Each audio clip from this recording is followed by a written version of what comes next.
പ്രിയമുള്ളവരെ, വചനപഠന ക്ലാസ്സിലേക്ക് ഏവർക്കും സ്വാഗതം. നമ്മുടെ വചനപഠനം ഇന്ന് 3 ആഴ്ച പൂർത്തിയാകുകയാണ്. ഇന്നത്തെ വചനം കൂടിയാകുമ്പോൾ 18 വചനങ്ങൾ പഠിച്ചു കഴിയും. ഈ യാത്രയിൽ എന്നോടൊപ്പമായിരിക്കുന്ന എല്ലാവരെയും ദൈവം സമൃദ്ധമായി അനുഗ്രഹിക്കട്ടെ. ബൈബിൾ വചനങ്ങൾ കാണാതെ പഠിക്കുക, അതൊരു ക്ലാസ്സിലിരുന്ന് പഠിക്കുന്നത് പോലെ പഠിക്കുക, വീണ്ടും വീണ്ടും ആവർത്തിച്ച് ഓർമ്മയിൽ നിലനിർത്താൻ സഹായിക്കുക, ഇവയൊക്കെയാണ് ഈ ക്ലാസ്സിലൂടെ ഉദ്ദേശിക്കുന്നത്. അതുപോലെ വചനം പഠിക്കാൻ ആഗ്രഹമുള്ള കൂട്ടുകാർക്കും സുഹൃത്തുക്കൾക്കും നിങ്ങൾക്കറിയാവുന്ന മറ്റ് ഗ്രൂപ്പുകളിലേക്കും ഇത് ഷെയർ ചെയ്ത് കൊടുക്കുമല്ലോ. മാത്രമല്ല, എന്തെങ്കിലും അഭിപ്രായങ്ങളും നിർദ്ദേശങ്ങളും ഉണ്ടെങ്കിൽ കമൻറ്റിലൂടെ അറിയിക്കുക.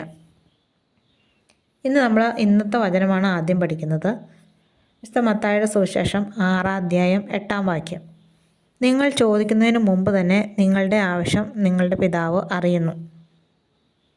നമുക്കിത് 3 പ്രാവശ്യം ഏറ്റു പറയാം. മത്തായി 6:8. നിങ്ങൾ ചോദിക്കുന്നതിന് മുമ്പ് തന്നെ നിങ്ങളുടെ ആവശ്യം നിങ്ങളുടെ പിതാവ് അറിയുന്നു. മത്തായി 6:8.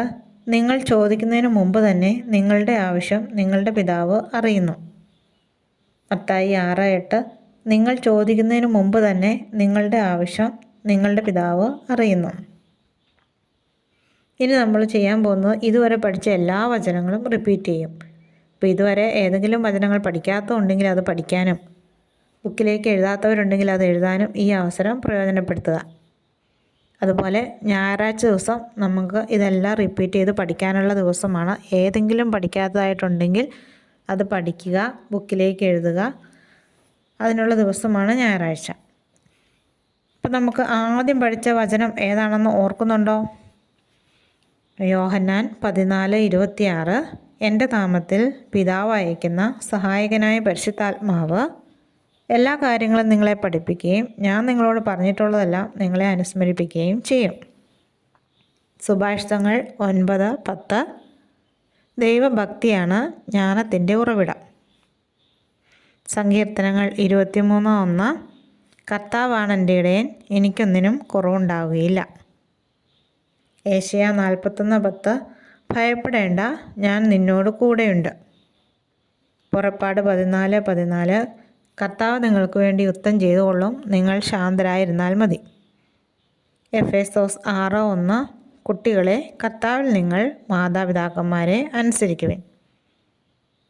ഇനി രണ്ടാമത്തെ ആഴ്ച പഠിച്ച വചനങ്ങളാണ് പറയുന്നത്.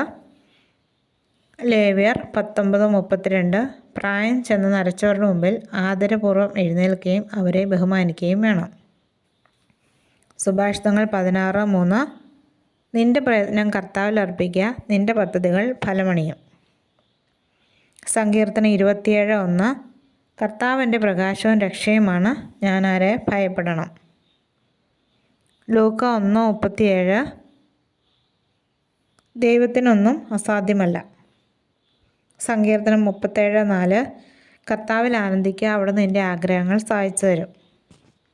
ഫിലിപ്പി 4:13. എന്നെ ശക്തനാക്കുന്നവനിലൂടെ എല്ലാം ചെയ്യാൻ എനിക്ക് സാധിക്കും. ഇനി നമ്മൾ ഈ ആഴ്ച പഠിച്ച വചനങ്ങൾ ഒന്നുകൂടി പറയാം. യോഹന്നാൻ 14:14.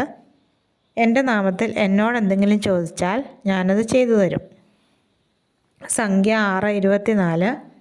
കർത്താവ് നിന്നെ അനുഗ്രഹിക്കുകയും പരിപാലിക്കുകയും ചെയ്യട്ടെ. സങ്കീർത്തനം 46:10.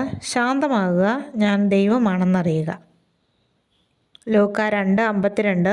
യേശു ജ്ഞാനത്തിലും പ്രായത്തിലും ദൈവത്തിൻ്റെയും മനുഷ്യരുടെയും പ്രീതിയിലും വളർന്നു വന്നു. നിയമാവർത്തനം 6:6.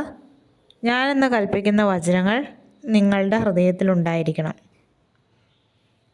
ഇന്ന് പഠിച്ചത് മത്തായി 6:8. നിങ്ങൾ ചോദിക്കുന്നതിന് മുമ്പ് തന്നെ നിങ്ങളുടെ ആവശ്യം നിങ്ങളുടെ പിതാവ് അറിയുന്നു. പ്രിയമുള്ളവരെ, വചനം വ്യാഖ്യാനിച്ച് തരാനൊന്നും ഞാൻ വളർന്നിട്ടില്ല. പക്ഷേ വചനത്തിന് നമ്മുടെ ജീവിതത്തിൽ എത്ര പ്രാധാന്യമുണ്ടെന്ന് മനസ്സിലാക്കിയത് കൊണ്ടാണ് ഇങ്ങനെയൊരു പഠന ക്ലാസ് തുടങ്ങാമെന്ന് തീരുമാനിച്ചത്. വചനം ഏറ്റുപറഞ്ഞാൽ കിട്ടുന്ന അനുഗ്രഹങ്ങളെക്കുറിച്ച് നമ്മുടെ എല്ലാ അച്ഛന്മാരും, പ്രശസ്തരായ എല്ലാ അച്ഛന്മാരും പറയുന്ന പ്രസംഗങ്ങൾ യൂട്യൂബിൽ ഇഷ്ടംപോലെ കിടപ്പുണ്ട്. നിങ്ങളത് കേൾക്കണം, ഇതേക്കുറിച്ച് മനസ്സിലാക്കണം, ഇത് പഠിക്കാനായിട്ട് ശ്രമിക്കണം. മാക്സിമം വചനം പഠിക്കുക, ഇത് മറ്റുള്ളവരിലേക്ക് മാക്സിമം എത്തിക്കുക. അങ്ങനെ പഠിക്കാൻ ആഗ്രഹിക്കുന്ന എല്ലാവരിലേക്കും ഷെയർ ചെയ്ത് കൊടുക്കുക. ഇനി നമ്മൾ തിങ്കളാഴ്ച പുതിയ വചനവുമായിട്ട് കാണാം. ദൈവം എല്ലാവരെയും അനുഗ്രഹിക്കട്ടെ.